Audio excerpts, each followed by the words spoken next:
அனைவருக்கும் என்னுடைய இனிய வணக்கம். ஏற்கனவே ஒரு வீடியோவில் கொஞ்சோண்டு நான் வச்சுருந்த புத்தகத்தை போட்டிருந்தேன். அது வீடியோ எடுத்துக்கிட்டு இருக்கிறப்பே கரண்ட்டு போயிடுச்சு. அதனால் இப்போ ரெண்டாவது வீடியோவில் மீதி இருக்கக்கூடிய புத்தகத்தை நான் இப்போ உங்களுக்கு அறிமுகப்படுத்த போகிறேன். அதனால் இந்த வீடியோவை நீங்கள் பார்த்துட்டு உங்களுக்கு தேவையான புத்தகங்கள் ஏதாவது தேவை என்றால் கூட நீங்கள் வாட்ஸ்அப்பில் எனக்கு தெரிவிங்க. என்னால் முடிஞ்ச அளவுக்கு நான் உதவி செய்கிறேன். நீங்கள் இந்த வீடியோவை பார்க்குறது சந்தோஷம், மகிழ்ச்சி. அதே நேரத்தில் சப்ஸ்கிரைபர் பண்ணிக்கிங்க, லைக் போடுங்க. இப்போ இந்த புத்தகத்தை நான் வாசிக்க தேவையில்லை, இது எல்லாத்துக்கும் தெரியும். சாதக சிரோன்மணி பிருகுத் சாதகம், ஹிந்து அஸ்ட்ராலஜி அப்படின்ற புத்தகம். இது எப்போ வெளியிட்டது அப்படின்றத பார்த்தோம்னா மிக மிக பழமையான ஒரு புத்தகம். இதெல்லாம் கிடைக்கிறதுக்கு ரொம்ப அற்புதமான விஷயங்கள். கிரகத்தினுடைய நிறங்கள் பாருங்கள், என்னென்ன போட்டிருக்கணும் நீங்களே படித்து பார்த்துக்குங்க.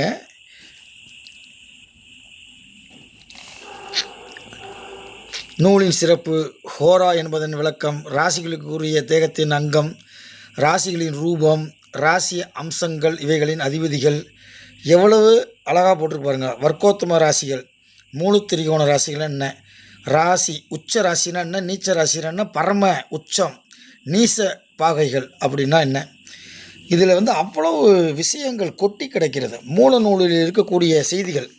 அந்த காலத்தில் ஒரு புத்தகம் வெளியிடுறது சாதாரண ஒரு விஷயம் கிடையாது. ஜோதிடர்கள் எல்லா பேர்த்தையும் வர வச்சு அந்த புத்தகத்தில் இருக்கக்கூடிய விஷயங்களை எல்லாம் சொல்லி அதில் எல்லா ஜோசியரும் இந்த புத்தகத்தை வெளியிடலாம், இந்த புத்தகத்தில் பிழைகள் ஏதும் இல்லை, கருத்து பிழை, பொருள் பிழை, அச்சு பிழை, எழுத்து பிழை, வாக்கிய பிழை எதுவும் இல்லை என்று சொன்னால் மட்டும்தான் புத்தகத்தை வெளியிட முடியும். நல்லா ஆராய்ச்சி பண்ணி பார்த்தீங்க அப்படின்னா நீங்கள் ஒரு ஜோதிடத்தில் இருக்கக்கூடிய ஒரு கருத்தை போல இன்னொரு புத்தகத்தில் இருப்பது இல்லை. அதுதான் இந்த ஜோதிட புத்தகத்தினுடைய சிறப்பு. அந்த காலத்திலே இது ஒரு கட்டுப்பாடு இருந்திருக்கு. ஒருத்தர் ஒரு கருத்தை எழுதிட்டாரு அப்படின்னா பெரும்பாலும் அந்த கருத்து வேறு புத்தகத்தில் இருக்காது. எப்போ ஒரு பிள்ளை வயசுக்கு வரும் என்று தாய் என்னிடம் கேட்டாள். எனக்கு ஜோதிடத்தில் அதை கண்டுபிடிக்க தெரியாது. எப்போ வயசுக்கு வருவான்ற விஷயத்தை நமக்கு கண்டுபிடிக்க முடியாது. ஆனால் ஒரே ஒரு மூல புத்தகத்திலே அந்த செய்தி இருக்கிறது. சந்திரன் எங்கே இருக்கிறதோ அதிலிருந்து கோச்சாரத்தில் வரக்கூடிய செவ்வாய் அந்த சந்திரனை பார்த்தால் அந்த பெண் பூ பெய்துவாள் என்ற செய்தி இருக்கிறது. அப்போ பாருங்கள், ஒரு விஷயம் ஒரு புத்தகத்தில் மட்டும்தான் இருக்கிறது, வேறு எந்த புத்தகத்தையும் இல்லை. யாராவது ஒருத்தவங்க கொடுத்த என் பிள்ளை எப்போ பூ பெய்துவாள், அதாவது வயசுக்கு வருவா அப்படின்னு கேட்டால், சந்திரனை கோச்சாரத்தில் வரக்கூடிய செவ்வாய் எப்போது பார்க்கிறதோ அப்போ தான் அந்த பொண்ணு வயசுக்கு வரும் அப்படின்ற விஷயம் அந்த மூல நூலிலே போட்டிருக்கிறது. அதே செய்தியை வேறு எந்த ஒரு புத்தகத்திலையும் நான் படிக்கவில்லை. இது எல்லாமே மூல நூலில் தான் இருக்கிறது. பாருங்கள், மனையடி சாஸ்திரம். ஒருத்தருடைய செல்வம், செல்வாக்கு, புகழ் எல்லாத்துக்குமே காரணம் வீடு ஒரு காரணம். இந்த வீமகவின்ற புத்தகத்தில் அதில் நிறைய போட்டிருக்காங்க. வீமகவின்ற புத்தகத்துலலாம் பார்த்திங்கன்னா நம்ம வீட்டுக்கு முன்னாடி எப்படி இருக்கணும், இடதுபுறம் எப்படி இருக்கணும், வலதுபுறம் எப்படி இருக்கணும், நம்ம வீட்டை விட இடதுபுறம் ஒருத்தர் உயரமாக வீடு கட்டிட்டாரு அப்படின்னா நமக்கு அன்னையிலேருந்து செல்வம் குறைஞ்சி போயிடும் அப்படின்ற செய்தி எல்லாம் அந்த புத்தகத்தில் இருக்குது. இதுவும் ஒரு ரேரான புத்தகம்தான்.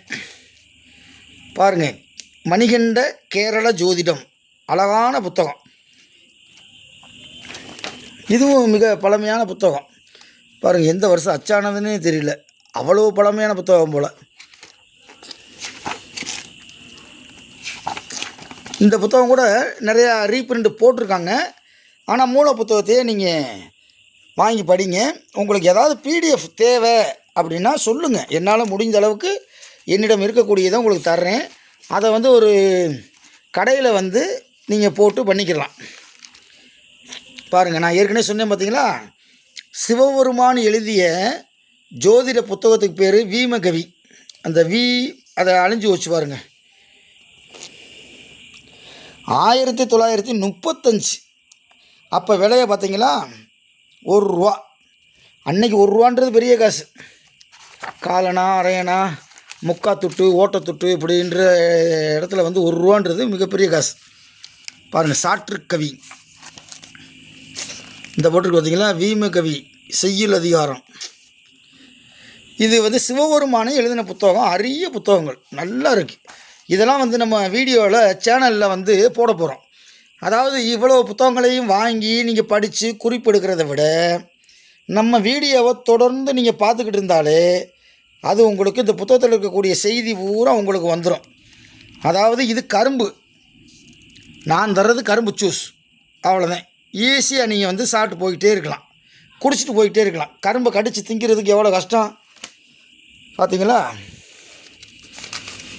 நமக்கு புஸ்தகத்தை அப்படி காட்டுறதுக்கே எவ்வளோ கஷ்டமாக இருக்கு. இதெல்லாம் எழுதுனவங்க எவ்வளோ கஷ்டம். இது இலங்கையில் உள்ள ஒருத்தர் வெளியிட்ட புத்தகம் பாருங்கள். யாழ்ப்பாணம் 1956. அன்னைக்கு இந்த புத்தகத்தோடைய விலை ₹6. பாருங்கள், ரகுநாத ஐயரால் போட்டிருக்காங்க பார்த்தீங்களா. மொழிக்கு முதல்ல ரா வராது, மொழிக்கு முதல்ல ரா வராது, அப்போ வரும். இது இலக்கண பிழை தமிழ் பிழையெல்லாம் இல்லாமல் சுத்தமாக அழகாக வெளியிட்ருக்காங்க இந்த புத்தகம்லாம். இந்த புத்தகத்தை நான் என்றைக்கு வாங்கினேன்னு அதை எழுதி வச்சுருக்கேன், வேறு ஒன்றும் இல்லை, பென்சிலில் போட்டு வச்சுருக்கேன். பாருங்கள், அந்தரம், சூரிய அந்தரம், சுக்கிரந்திரம், சந்திரந்திரம், புதனந்திரம், ரொம்ப அற்புதமான ஒரு புத்தகம். அதுக்கடுத்து பார்த்தீங்களா, ஜோதிட களஞ்சியம். இந்த புத்தகம் வந்து மிக மிக மிக முக்கியம். ஜோதிடர் ஆகணும், நிறைய தெரிஞ்சுக்கிறோம்னா இந்த புத்தகத்தை, மூல புத்தகத்தை வாங்குங்க. 1939 வெளியிட்டது. விலைவாசி கூடி போச்சோல, அப்போ ₹2 ஆகும். ஏன்னா இது பெரிய புத்தகம். பாருங்கள், இது எவ்வளோ ஒரு புத்தகம்னு. இது பிரிண்ட் எடுக்கிறதுக்கே நான் வந்து எவ்வளோ செலவு பண்ணியிருப்பேன்னு பார்த்துக்குங்க. பிரிண்ட் அவுட்டு எடுத்து வச்சு அதை ஸ்பைலர் போட்டு இதையெல்லாம் வந்து குறித்து எவ்வளோ அழுக்காக இருக்குன்னு பாருங்கள். அப்போ எவ்வளோ படிச்சிருப்போம்னு பாருங்கள்.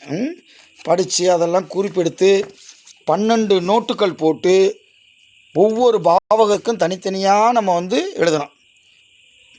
இந்த பாருங்க, பூர்வ பாராசாரியம் அப்படின்ற புத்தகம். இது தஞ்சாவூர் மகால் நூலகம் அங்கே கிடைக்கிது. இது புத்தகமாகவே அவங்க வந்து வெளியிட்டிருக்காங்க. இதை பாருங்கள், ஜோதிட கேரள ஜோதிடம் அப்படின்ற புஸ்தகம். இது ஒரு சின்ன புஸ்தகம் தான், அவ்வளோ விஷயங்கள் இருக்கும். தூய தமிழ், அகத்திய முனிவர் எழுதினது, ரிஷிகள் முனிவர்கள் எழுதினது. இது எழுதினது யார்? அகஸ்தியர் அருளி செய்த மணிகண்ட கேரள ஜோதிடம். இது அற்புதமான புத்தகம். 1915 வெளியிட்டிருக்க புத்தகம். பார்த்தீங்களா, இதெல்லாம் எவ்வளோ ஒரு பொக்கிஷம், ஜோதிடர்களுக்கு கிடைக்கக்கூடிய ஒரு மிகப்பெரிய பொக்கிஷம். அதுக்கடுத்து மேத்தமெட்டிக்ஸுக்கு மட்டும் ஒரு புக்கு போட்டிருக்காங்க, ஜாதக கணிதம் அப்படின்ற புத்தகம். இது மேத்தமெட்டிக்ஸ், ஒன்லி மேத்தமெட்டிக்ஸ். பார்த்தீங்களா, சிஜி ராஜன் ஐயா அவங்க நிறைய ஜோதிட ஞானி, இவங்களாம் நிறைய புத்தகங்கள் போட்டிருக்காங்க அந்த காலத்தில். யார் ஜோதிடர் ஆக முடியும் அப்படின்னு சொல்லி ஒரு வீடியோ போடுவோம். அதுக்கும் நம்ம சங்க காலத்தில் வந்து நிறைய புலவர்கள் எழுதியிருக்காங்க. யார் ஒரு ஜோதிடர் ஆக முடியும், யார் செல்வம் மிக்க ஜோதிடர், யார் ஏழை ஜோதிடர் அப்படின்னு சொல்லி. பாருங்கள், ஜோதிட சிந்தாமணி அப்படின்ற புத்தகம். இந்த எழுத்தெல்லாம் பார்த்தாலே உங்களுக்கு தெரிஞ்சிடும். 1889, எத்தனை ஆண்டுகள் ஆயிடுச்சுன்னு பாருங்கள், 100 வருஷத்தை கடந்த புத்தகம். இதில் பேஜ் நம்பர் 1, 2ன்னு கூட போட்டிருக்க மாட்டாங்க, தமிழ் 1, 2 போட்டிருப்பாங்க. இந்த பார்த்திங்கன்னா, அப்படின்னா 2ன்னு அர்த்தம்.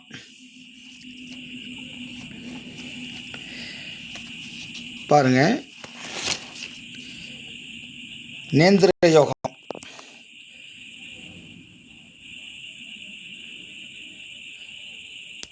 எவ்வளவு இருக்கு பாருங்க. பாருங்கள், தெத்துப்புத்திர ஜாதகம். தெத்துப்புத்திரர்னா இப்படியே தத்து எடுத்து வளர்க்குறது. அதுதான் தெத்துப்புத்திர யோகம் அப்படின்னு சொல்லி இவ்வளோ இருக்குது. இன்னமும் நம்மக்கிட்ட நிறைய இருக்குது. இப்போயே ஒரு 10 நிமிஷம் ஆயிடுச்சு. அதனால் அடுத்த ஒரு வீடியோவில் அடுத்த பதிவை பார்ப்போம், 3வது பார்ட். ஓகேவா? தயவுசெய்து வீடியோவை சப்ஸ்கிரைப் பண்ணுங்கள், லைக் பண்ணுங்கள், ஷேர் பண்ணுங்கள், கமெண்டுகளை போடுங்க. உங்களுக்கு ஜோதிடம் சம்பந்தமாக ஏதாவது நூல்கள் தேவைன்னா தயவுசெய்து எனக்கு தொடர்பு கொள்ளுங்கள். உங்களுக்கு வேண்டிய உதவியை செய்வதற்கு நான் பெருமை அடைகிறேன். ரொம்ப நன்றி. வணக்கம்.